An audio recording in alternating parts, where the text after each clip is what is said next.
Hello everyone and welcome back to my channel. My name is Arian and for today's video we are going to be talking about the top 5 books that I want to get to most this fall. These are my top priorities and if I don't get to them I'll be severely disappointed in myself. But I mean, I always say that and then I also always never stick to these lists.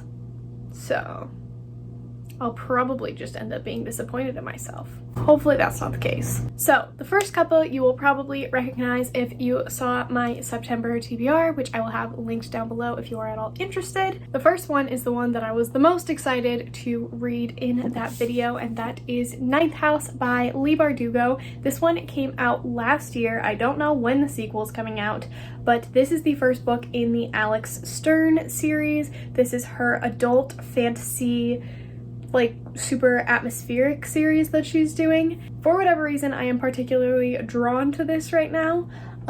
Basically, it's about this girl who can see ghosts, and so she helps these fraternities that like interact with the dead to make sure that the dead don't intervene, I think? I don't know. She's the only person who can see ghosts. Her job is weird. It's kind of told in 2 timelines, I think. I got like 44 pages into it last year and was really enjoying it.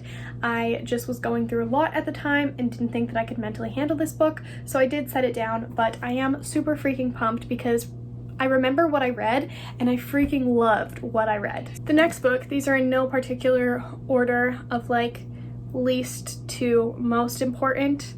I'm just kind of grabbing them.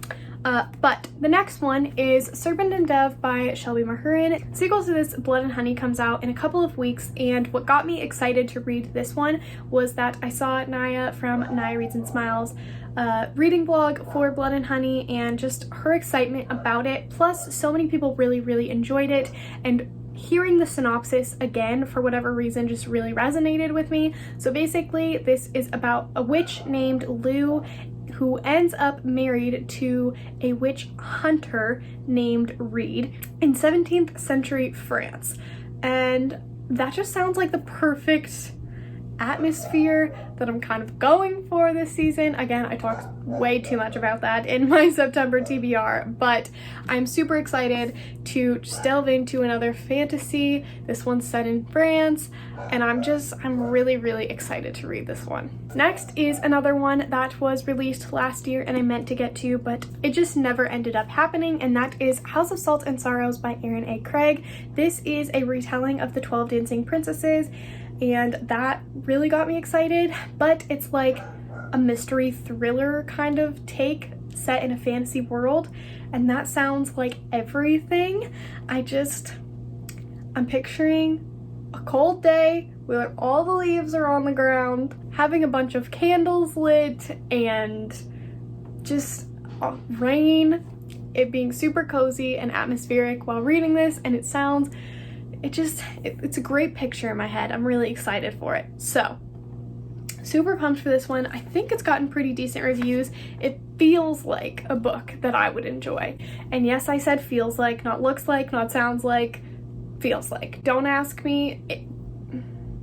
This is how I like my thrillers. I don't know what that means, but I know it makes sense in my head. I don't want to talk about it.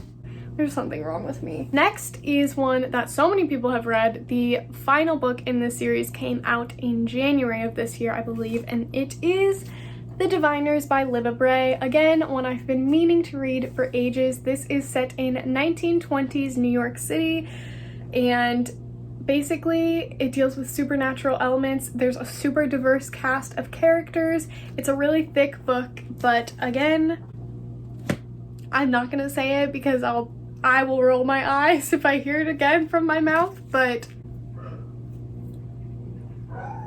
I think you know where I'm going with this.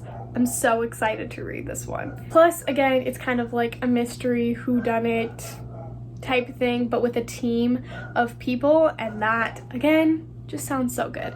And I think the big bad changes in every single book, and supposedly Lair of Dreams is even spookier than this one, which super excited. So if I could read this in September, I could read that in October, and it would just be a good time.